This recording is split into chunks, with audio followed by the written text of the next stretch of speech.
Everyone, this is Charmar TV for another video at pag-uusapan naman po natin ng rational exponents. So dito i-discuss natin kung ano bang ibig sabihin ng rational exponents and kung paano natin i-simplify ang mga ito. So simulan na natin.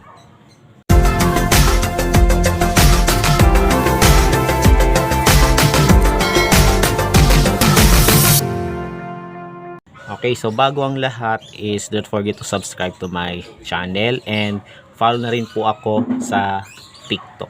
Okay, so bago ko i-discuss yung rational exponents is balikan muna natin yung laws of exponents. Okay, so paulit-ulit na tayo sa laws of exponents. Kaya dapat natin balik-balikan para maano natin, ma-refresh tayo or ma-master natin. Okay, so umpisa tayo sa product law. 'Di ba? So ang product law po is A. So bali ang product law po is ito po. A to the m power times A to the n power is equal to A to the m plus n.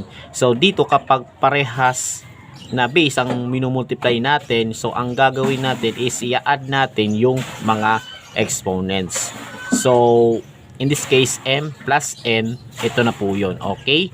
Ayan po. Sa quotient law naman po is kapag nagdi-divide tayo, 'di ba? Tapos parehas yung base. So, a to the m over a to the n power. So, bali ibig sabihin kapag parehas yung base, ang gagawin natin is isusubtract naman natin yung exponents. So, a raised to m minus n po yan. Okay? Ngayon naman po, we have power of power law.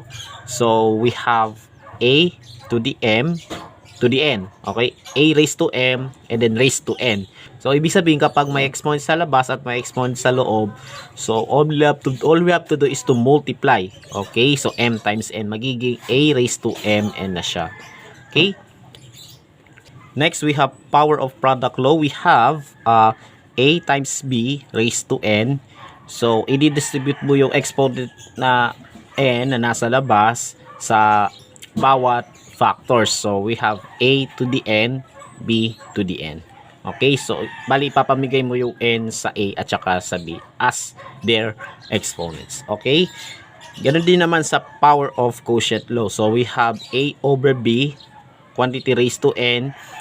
This is equal to a to the n over b to the n. So, a to the n power and b to the n power. Okay? Yung n dinistribute sa a at saka sa b. And then, for the negative exponent, for any number not equal to 0 na naka-raise sa negative number, bali, a raised to negative n is equal to 1 over a to the n. So, in order na maging positive siya, so, kukunin mo na lang yung reciprocal para maging positive. Okay? So, kung a raised to negative n maging 1 over a to the n, or kung 1 over a to the n naman, bale, i-reciprocate mo, itataas mo naman. So, para maging positive, magiging a to the n power na siya. Okay? So, i-apply natin itong laws of exponents to simplify expressions that involve rational exponents. Okay? So, magbibigay tayo ng ilang examples. Okay, so umpisa tayo sa number 1, we have 4 raised to 3 over 2. So, dito, para ma-simplify natin yung expressions that involve rational exponents, kailangan alam na natin kung paano natin isulat yung numbers sa exponential form. Dapat alam natin yung powers of certain numbers like powers of 2, which are 2, 4, 8, 16, 32, 64, etc. So, ilang 2's ba ang kailangan i-multiply to get those numbers? Okay? Similarly, sa powers of 3 naman, we have 3, 9, 27, 81. So, ilang 3 ang kailangan i-multiply to get those numbers. Okay? And so on and so forth. So, dito, 4, isusulat natin yung number 4 sa exponential form. So, anong number ang kailangan i-multiply at ilang beses ito dapat i-multiply para makuha yung 4. So, ang 4 po, alam natin ay 2 times 2. Okay? Because 2 times 2 equals 4. Or, since dalawa yung 2, we can rewrite it as 2 squared. So, 4 is equal to 2 squared. Okay, kasi 2 times 2 equals 4 eh. 'Di ba? So, yung 4 papalitan natin ng 2 squared. Okay? This should be equal to 2 squared raised to the 3 over 2. Okay? Ayan po. And then, by applying law of exponents, imumultiply natin itong exponent. So, 2 times 3 over 2. And as we can see, meron tayong makakancel. So, makakancel yung 2. Ang matitira na lang sa exponent ay 3. So, magiging ano na siya, 2 to the third power. And, to get the value of this thing, so, since ang exponent ay 3, tatlong beses mo naman i-multiply yung 2. So, 2 times 2 equals 4. And then times 2, yung isa pang 2. So 4 times 2 equals 8. Kaya ang sagot po dito ay 8. Okay? Yan. Next number 2, we have 125 raised to 1/3. Okay? So anong number ang imumultiply natin at ilang beses ba dapat i-multiply para makuha yung sagot na 125? So ang 125 po, kung kukunin natin yung factors, we have 5 times 5 times 5. Diba? 5 times 5 equals 25 eh. And then times 5 equals 125. Since tatlong 5 siya, we can rewrite this thing as 5 to the third power. Okay? So yung 125 po, papalitan natin ng 5 to the third power. So this will become 5 to the third power. Diba? And then erase natin sa 1/3. Okay? Ayan po. And then, by applying law of exponents, imumultiply natin sila. So, makakancel yung 3 dito. So, magiging 5 to the first power. Since ang exponent ay 1, isang beses mo lang isusulat yung 5. So, 5 lang siya. Okay? So, ito po yung sagot. Okay? 5. Next naman po, we have 100 raised to 3 halves. Okay? So, again, we're going to rewrite 100 in exponential form. So 100 is 10 times 10. Okay? So this will become 10 squared then raised to 3 over 2. Okay? 10 squared din. So 10 times 10 equals 100. Okay? And then imumultiply natin sila. So 2 times 3 over 2. Cancel yung 2. Diba? Cancel yung 2. Ang matitira sa exponent ay 3. So 10 to the third power. Okay? And then 10 times 10 times 10. Kasi tatlong 10 ang imumultiply natin. Kasi ang exponent ay 3. So 10 times 10 times 10. This should be equal to 1,000. And this is the answer. Okay? Next, number 4. We have 16 raised to negative 3 over 4. Now, i-rewrite natin yung 16 in exponential form. So, kukunin natin yung factors ng 6. I mean, prime factors, di ba? Kaya naka-prime factors yan. Okay? So, prime factors are 2 times 2 times 2 times 2. Di ba? 4 na 2 po yun. Pag minultiply mo silang lahat, 16 ang sagot. So, 2 to the 4th power po yun. Kasi 4 na 2 yun eh. Di ba? So, 2 to the 4th power, yung 16 naging 2 to the 4th power na. Kasi yan, equivalent siya dito. Okay? 2 raised to the 4th power, raised to negative 3/4. Okay? And then, imumultiply natin sila sa 4 times negative 3 over 4. So, cancel 4 here. Diba? And then, ang matitira sa exponent ay negative 3. So, 2 to the negative 3. And take note, guys, no? Negative exponent. So, ang gagawin natin is, i-reciprocate natin. That is, ito, kumbaga nasa numerator siya kasi pwede siyang lagyan ng over 1, di ba? Ibababa natin. Okay? Ibababa natin to para maging positive to. Itong 1, itataas natin. Okay? So, this will become 1 over 2 to the third power. Okay? Naging positive na siya kasi binaba na natin.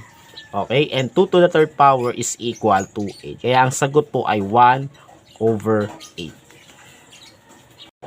Next, number 5, we have 25 raised to negative 1/2. So, same process as before. So, yung 25 isulat natin in exponential form. So, 25 is 5 times 5. Kaya yung 25 palitan natin ng 5 squared. Okay? 5 times 5 is 25 eh, diba? 5 squared raised to negative 1/2. Okay? Ayan po. And then, i-multiply natin sila. So, 2 times negative 1 half. Cancel 2. Diba? Cancel 2. This should be equal to 5 raised to negative 1. So, yung negative 1 at matitira na lang sa exponent eh. Diba? And then, since this exponent is negative, so, ibababa natin kagaya sa number 4. Diba? Para maging positive siya. So, this will become 1 over 5 raised to the first power. Diba? Remember po, as an exponent, hindi mo kailangang isulat ng 1. Okay? So, 1 over 5 to the first power or simply 1 over 5 na lang po. So, ito po yung sagot. Okay? Ayan po. Next, number 6, we have 1 over 8 raised to 4 third. Okay? Yung 1 over 8, naka-parenthesis yan. Tapos naka-raise sa 4 over 3. Okay? So, kung ang 8 po, pwede natin isulat as 2 to the third power. Diba? 2 times 2 times 2 equals 8 yun eh. Diba? Ang 1 over 8 naman po, pwede natin isulat as 1 over 2 raised to the third power. Ganun po yun. Okay? So, 8 magiging 2 to the third power. 1 over 8 magiging 1 half raised to the third power. Okay? So, yung 1 over 8, diba? Pwede natin isulat as 1 over 2 quantity raised to the third power. Okay? And then, may exponent pa sa labas. Erase pa natin sa 4 over 3. Okay? Ayan po. And then, imumultiply na lang natin yung exponents na 3 at saka 4 over 3. Okay? So, cancel out 3. Diba? Magiging 1 over 2 quantity raised to the 4th power na siya. So, ibig sabihin po, apat na 1 half po ang imumultiply natin. So, 1 half times 1 half times 1 half times 1 half. Okay? Parang 2 times 2 times 2 times 2 din yun. Okay? That is equal to 16, yung apat na 2. So, yung apat na 1 half, kapag multiply mo sila, magiging 1 over 60 na po siya. Okay? So, ito po yung sagot. Okay? 1 over 16. Next, number 7, we have 25 over 49 raised to 1 half. Okay? So, we can see that 25 is 5 squared and yung 49 is 7 squared. Okay? So itong 25 over 49 alone, diba, over 49, is equal to 5 squared over 7 squared. Okay? Kasi 5 times 5 equals 25 and 7 times 7 equals 49. And since ang exponent ng 5 at 7 ay parehong 2, so pwede na natin i-apply yung law of exponents but in reverse. So yung 5 squared over 7 squared, pwede natin isulat as 5 over 7 quantity squared. Okay, so na-apply lang natin yung reverse power of a quotient. Okay, so yung 25 over 19, papalitan natin ito. Diba? So, 5 over 7 quantity squared. And then, may 1 half pa na naka-raise dito. So, raise to 1 half. Okay? And then, yun na. Saka natin i-multiply yung exponent. So, 2 times 1 half. Bali, cancel 2. Ang matitira sa exponent ay 1. And since ang exponent ay 1, di na natin kailangang isulat. Kasi isang beses mo lang ito isusulat. Kaya ang sagot ay 5 over 7. Okay? Number 8, we have 8 over 27 raised to negative 2 thirds. So, ang 8 po is 2 cubed. Diba? 2 times 2 times 2 eh. So, 2 times 2 equals 4, then times 2 equals 8. And then, yung 27 naman po is 3 cubed. Kasi 3 times 3 equals 9, and then isa pang 3. So, times 3 equals 27. And since parehas 3, pwede nating i-apply yung law of exponent. Diba? So, 2 over 3 raised to the third power. Okay. Naka-quantity na siya. Okay? Ayan. Kumbaga, yan natin, nilabas na yung exponent na 3. Kaya ganyan siya. Okay? Now, yung 8 over 27, pwede natin palitan to. So, 2 over 3 quantity cubed. And then, erase natin sa negative 2 over 3. Okay? Ayan po. And then, saka natin i-multiply yung exponent. So, 3 times negative 2 over 3. So, cancel out 3. ang matitira sa exponent ay negative 2. So, 2 over 3 raised to the negative 2. Okay? And remember po, sa pagsisimplify, kailangan ang final answer po ay walang negative exponent. So, we have a negative exponent here. So, anong gagawin kapag may negative exponent? I-reciprocate natin yung base to make the exponent positive. So, yung 2 over 3 raised to negative 2, magiging positive siya. Pero, ito, mababaliktad yung position nila. So, this will become 3 over 2 raised to the second power. So, positive na siya. Okay? Kasi binaliktad na natin. And then, saka natin i-multiply out to. So, 3 over 2 times 3 over 2. Kasi dalawang kopya lang ng 3 over 2 kasi ang exponent niya ay 2. So, 3 over 2 times 3 over 2 equals 9 over 4. Or 3 squared equals 9 and 2 squared equals 4. So, this is the answer. Next, number 9, we have 32 raised to 3 over 5. So, yung 32 po, pwede nating isulat sa exponential form as 2 to the 5th power. Okay, bakit? Kasi 5 2 ang kailangan na i-multiply to get the product of 32. So, 2 times 2 times 2 times 2 times 2 po yun ibig sabihin ng 2 to the 5th power. Then, erase natin sa 3 over 5. Okay, and then saka natin i-multiply yung exponent. So, 5 times 3 over 5. So, just cancel out 5 here. Leaving us with 3. Okay, so magiging 2 to the 3rd na siya. And 2 to the 3rd power, nakikita naman natin kanina pa. So, ang sagot po dito ay 8. Okay? And then lastly, number 10, we have 9 over 16 raised to negative 5 over 2. Okay? So, yung 9 po, tsaka yung 16, no, yung 9, pwede natin isulat as 3 squared. Okay? At tsaka yung 16 naman po, pwede natin isulat siya as 4 squared. Okay? Pero yung 16, pwede rin siyang isulat also as 2 to the 4th power. Kasi 4 na 2 po yun, di ba? 16 ang sagot. Tapos, ito, 4 squared, dalawang 4 lang, 16 din ang sagot. Pwede naman to 2 to the 4th power, kasi equal naman siya dito.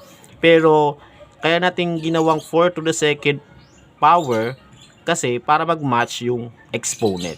Okay? 3 to the 2nd power. So, dapat 2 din ang exponent ng nasa baba. So, 16 is 4 squared. So, ito dapat ang piliin natin over this one. So, since ang exponent ay parehas 2, so pwede nating ilabas yung exponent na 2. So, this will become 3 over 4 quantity raised to the 2nd power. Okay? So, yung 9 over 16, pwede natin palitan to. Okay? 3 to the 4th power raised to the 2nd power, and then erase natin sa negative 5 over 2. Okay? Ayan po. Then, imumultiply natin. So, 2 times negative 5 over 2. So, cancel out 2 here. Okay? This will become 3 over 4 raised to negative 5.